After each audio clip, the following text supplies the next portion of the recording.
오늘은 창세기 26장 26절부터 35절까지 말씀을 보겠습니다. 구약성경 36조 창세기 26장 26절부터 35절까지 오늘 우리에게 주시는 하나님의 말씀으로 받겠습니다. 26절부터 한 절씩 35절까지 교독하겠습니다.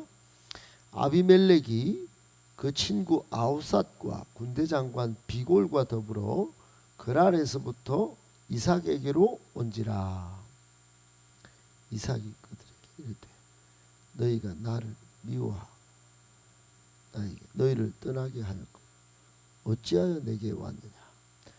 그들이 이르되 여호와께서 너와 함께 계심을 우리가 분명히 보았으므로 우리의 사이 곧 우리와 너 사이에 맹세하여 너와 계약을 맺으리라 하였노라. 너는 우리를 해하지 말라.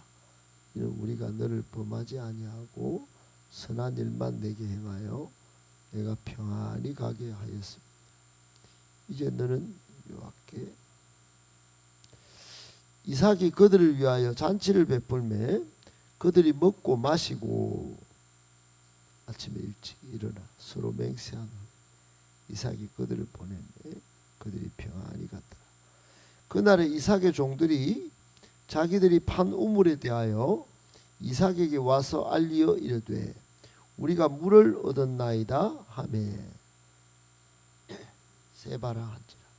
그러므로 그 성읍 이름이 오늘까지 브엘세바더라. 에서가 40세에 헷 족속 브에리의 딸 유딧과 헷 족속 엘론의 딸 바스맛을 아내로 맞이하였더니 그들이 이삭과 리브가의 마음에 근심이 되었더라. 아멘. 할렐루야. 하나님께서 여러분 늘 함께 동행하시고 또 영혼과 삶에 복 주시기를 넘치는 복 주시기를 예수님의 이름으로 축복합니다. 아멘. 오늘 본문 속에 우리를 향한 교훈의 말씀 받겠습니다. 세 가지인데요. 첫 번째, 성도는 하나님이 함께 하시니 해피엔딩 그리고 최후 승리입니다. 성도는 함께 하시니 하나님이 함께 하시니 해피엔딩이요 최후 승리입니다. 여러분 직장 생활이나 또 가까운 어떤 단체에 소속이 되어 있어서 이 성도라고 그리스도인이라고 이름 붙이고 살아가면 괜히 따돌림도 당하고 예수 믿는다는 것 때문에 괜히 손가락질 받기도 하고 그렇습니다.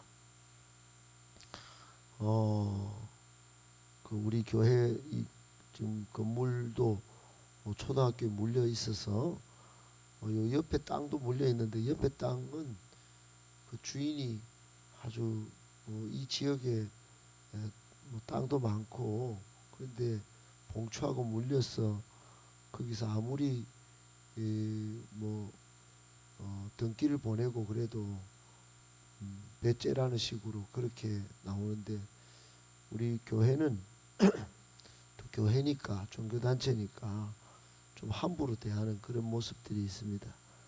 교육청이든 행정실이든 지금 봉덕초등학교 행정실은 그래도 사람이 좋아서 어제 직접 찾아오기도 하고 근데 예전에는 사사건건 학교로 불러서 목사고 권위고 이런 것도 없이 막 협박하듯이 돈 내놓으라고 그렇게 우리 교회가 먼저 있었는데도 우리가 여기 본당을 건축하면서 좀 물려온 걸 청량의 지적도에서 나오는 그 부분을 그렇게 해라는 겁니다. 최근에 자기들이 또 청량을 더 해가지고 땅속 밑으로 물린 그 땅까지 더 확장해가고 돈을 더 내라고 어제 또 그렇게 합니다. 그래 이건 우리야 또 함부로 싸울 수는 없으니까 이걸 어떻게 해야 하나 이런 생각도 있고 법적으로 하면 할 수도 있겠지만은 결국은 또 우리가 사야 할 부분도 있고 그런 게 있습니다. 그래 여러분, 그러나 이게 우리가 다 당하는 것 같고 하지만 우리 성도는 하나님이 함께 하신다는 거 꼭 기억하고 해피엔딩이 될 것을 생각하고 최후 승리를 주실 하나님을 바라보고 기도해야 되겠죠. 오늘 본문의 26절에 보면 아비멜렉이 그동안 이삭 찾아와서 거부가 된 것을 보고 떠나라 그러고 뭐 핍박도 하고 약탈도 우물 약탈도 하고 그랬지요. 오늘은 저거 친구 아우삿도 데려오고 또 군대 장관 비골도 함께 데리고 와서 평화조약을 체결하려고 방문을 했습니다. 이게 영 생뚱맞은 상황이에요.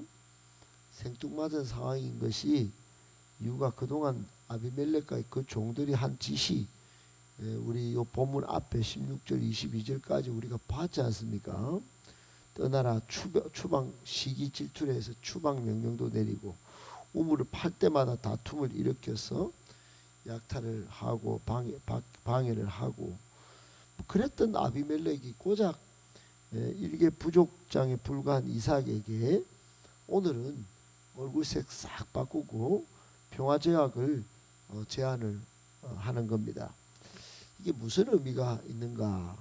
의미가 그 자체도 이 평화조약을 한 일개 부족장에 불과한 이삭에게 평화조약을 제안한 이 자체도 놀라운 일이지만은 영적으로 보면 하나님의 자녀, 하나님의 백성이 결국은 해피엔딩이다, 최후 승리를 가져간다, 이걸 보여주는 의미가 있다고 봅니다.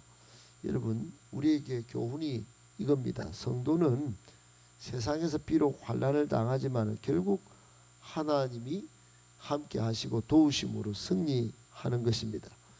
그러므로 소망 가운데 항상 인내하고 또 낙심하지 말고 더욱 예수 그리스도의 이름을 의지하고 또 성령의 능력을 무장하여 끝까지 잘 이겨내야 합니다.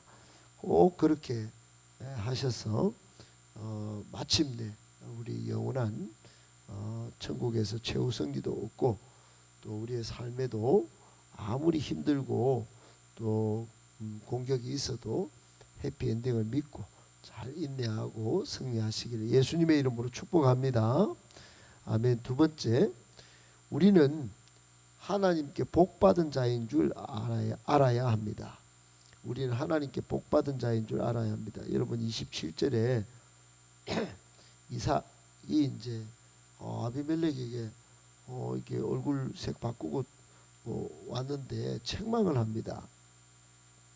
아니 미워하고 떠나라 할 때는 언제고 어찌해서 이제 내게 왔느냐, 어찌해서 내게 왔느냐, 이렇게 막 갑자기 이삭도 또 얼굴 바꾸고 책망을 합니다. 그때 아비멜렉이 아비멜렉과 친구와 또 군대 장관이 함께 태세 전환을 하고 28절에 보면 변명 같은 팩트를 고백을 합니다. 그 한 세 가지 이렇게 쭉 이렇게 그 나열을 해놨는데 세 가지로 말을 했는데, 하나는 여호와께서 함께 하심을 분명히 봤다. 너는 참 하나님이 함께 하시는 존재구나 하는 게 첫 번째고, 두 번째로는 우리와 너 사이에 맹세를 해서 평화조약을 계약을 맺고 싶다. 앞에는 하나님을 이제 갖고 왔고 또 이제 평화조약의 체결에 아주 긴박성을 말을 했고, 그리고는 29절에 좀 우리를 했으면 좋겠다. 상대를 인정하는 겁니다. 우리가 너를 암범하고 선한 일만 행해서 평안하게 가게 안 했나, 이런 이제 변명을 합니다. 여러분, 이게 완전 변명이죠. 해하지 않고 그런 게 아니잖아요. 막 우물을 빼앗고 핍박하고 떠나라 하고 그랬던 이 아비멜렉이 한 말 치고는 세 가지 말을 했는데 29절은 좀 변명 같고 완전한 변명 같습니다만 그 끝말이 변명 같지만 아주 그 다음 말이 중요해요. 그 다음 말이 아주 대단히 중요한 말입니다. 이제 너는 여호와께 복을 받은 자니라. 여러분, 이 말이 아비멜렉이 예전에 추방 명령한 거 이제 무효로 하겠다는 뜻 아니겠습니까? 이제 하나님께 복 받은 일을 상대방으로 다 인정하겠다. 더 이상 너희와 너희 가족 모두를 이제 핍박하거나 이래 하지 않고 환영하고 인정하겠다. 이런 말 아니겠습니까? 그러니까 변명 같은 그 팩트, 하나님이 함께 하시고 또 하나님께 복을 받은 자다. 이걸 이제 상대방을 확실히 인정한 겁니다. 여러분, 우리의 삶에도 때로는 인정받지 못하고 때로는 막 상대방이 더 강해 보여서 상대적인 박탈감과 자존감이 막 떨어지고 자존심 상하는 일이 많이 있어요. 한마디로 지금 아비멜렉이 하나님이 복 주신 자를 내가 어찌 대적하겠는가 이렇게 말한 겁니다. 오늘날 우리도 여러분 하나님께 복 받은 자인 줄 알아야 합니다. 창세기 12장 3절에 보면 아브라함에게 하나님께서 이렇게 말씀합니다. 너를 축복하는 자에게 내가 복을 내리고 너를 저주하는 자에게 내가 저주하리니 그랬어요. 우리가 그렇다는 겁니다. 우리를 아무리 저주해봤자 오히려 하나님 앞에서는 저주를 받는 행동인 거예요. 꼭 기억하시고 여러분, 오히려 복을 흘러가게 하고 유통하는 그런 삶을 살 때 하나님께서 우리를 더욱더 복 주시는 줄 아셔야 합니다. 이미 복 받은 자고 예수 그리스도를 통하여 복 받은 자고. 그래 오늘 여러분 30절부터 33절에 보면 실제로 이삭은 복 받은 자인 줄 이제는 확실히 깨닫고 잔치를 벌이죠. 대적자 아니겠습니까?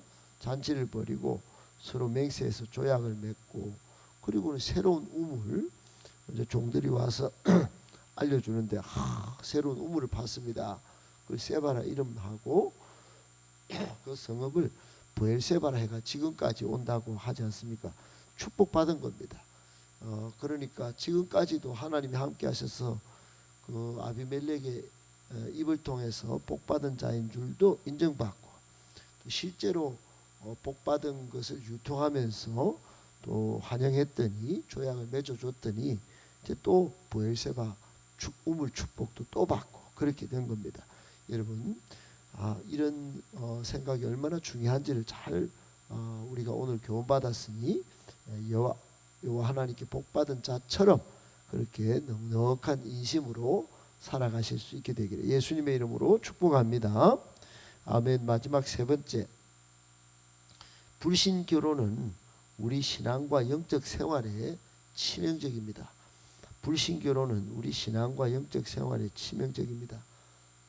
여러분, 참 이게 뭐 질문도 많고 또 오늘날 이성교제와 결혼 풍속이 너무 성경적이지 않고 신앙적이지 않아서 문제가 참 이곳저곳에서 많습니다. 오늘 34절 35절에서 주는 이 교훈을 잘 듣고 우리만이라도 이게 잘 이성교제부터 결혼관을 잘 가져야 되는데 여러분 34절 35절은 에서가 잘못된 결혼을 하는 장면을 보여주는 그런 내용입니다. 끝에 보면 부모가 다 근심을 하게 되죠. 그리고 하나님을 근심하게 해서 결국은 여기 내용이 안 나오지만은 에서가 하나님께 버림을 받습니다. 여러분 이런 에서의 실패 원인은 에서의 이 불신 결혼 이것을 가져온 첫 번째 계기는 부모의 편에 잘못된 교육관 때문입니다. 우리 이삭은 에서를 좋아하고 또 리브가는 야곱을 좋아하는 그런 편애적 교육 때문에 에서가 실패하게 되고 두 번째 이유는 부모가 흉년 때문에 그랄이라고 하는 영적으로는 세상으로 내려가는 모습을 보여줘 버렸죠. 결국 하나님을 떠나도 되는구나, 하나님의 품을 떠나는구나, 뭐 이런 것들을 그냥 보여준 겁니다. 결국 에서도 하나님 떠나서 뭐 해도 상관이 없구나, 그런 것들을 그냥 이 머릿속에 이게 박은 겁니다. 생각을 가지고 있다가 결국 에서가 오늘 어떻게 합니까? 40세에 헷 족속, 이방 족속입니다. 그 딸들과 유딧과 바스맛을 아내로 맞이해서 부모의 근심도 되고 하나님 앞에 또 버림을 받게 되죠. 나중에 야곱은 장자의 축복을 받고 에서는 버림을 받는데, 이게 다 하나님에 대한 신앙을 버리고 이방 여인과 결혼한 때문입니다. 사랑하는 여러분, 결국 이 불신 결혼 때문에 에서는 더 이제 걷잡을 수 없이 돌이킬 수 없는 그런 신앙과 영적 생활 치명적인 결과를 얻게 되죠. 우리에게 주는 교훈이 뭘까요? 우리의 자녀들 다음 세대 이성교제 눈에 좋다고 또 마음에 든다고 무조건 허락할 게 아니고, 주의 교양과 훈계, 즉 하나님의 말씀과 기도로 자녀를 잘 양육해야 합니다. 말씀을 가르칠 수 없다면 끝까지 기도해야 합니다. 언제든지 돌아올 수 있도록, 언제든지 하나님이 우리 자녀를 버리지 않도록. 그리고 우리의 삶의 모범도 보여줘야 되겠죠. 우리가 하나님의 주도권을 인정하는 삶을 자꾸 보여줘야 합니다. 이삭이, 그렇게 믿음 좋은 이삭이 세상으로 내려가는 그런 모습을 한순간 보여서 에서가 그렇게 됐다는 걸 꼭 아셔야 합니다. 하나님을 우선하고 교회를 우선하는 그런 신앙의 모습을 먼저 보여주는 게 우리 다음 세대의 신앙과 영적 생활을 건강하게 가져오는 아주 좋은 비결인 줄 꼭 알고, 그런 삶을 실제로 삶에서 보여주시고 또 살아내시는 저와 여러분들 다 되시기를 예수님의 이름으로 축복합니다.